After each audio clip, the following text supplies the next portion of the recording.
अस्सलाम वालेकुम गाइस। आज का है व्हाट आई डिनर डे। कैसे हैं आप सब। मैंने सुबह नाश्ते में पराठा और ऑमलेट लिया था। मेरा ऑमलेट थोड़ा सा डिफरेंट होता है। अगर आपको इसकी रेसिपी चाहिए होगी मुझे ज़रूर मैसेज कमेंट करके बताइएगा, मैं ज़रूर शेयर करूँगी। देन मैं दोपहर में सेवर फूड्स गई थी और आप तो जानते हैं एज़ यूजुअल सेवर का फेमस पुलाव खाया था मैंने। और गर्मी आ गई और गर्मियों में तो मीट अब बहुत ही टेस्टी लगता है और मैं तो मीट ही पीती हूँ।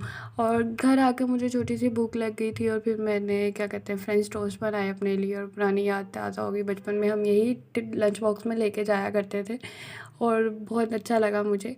और शाम में हम रेस्टोरेंट गए थे तो फिर हमने वहाँ पे मलाई बोटी और कढ़ाई खाई थी। हमारी फैमिली गेट टुगेदर थी।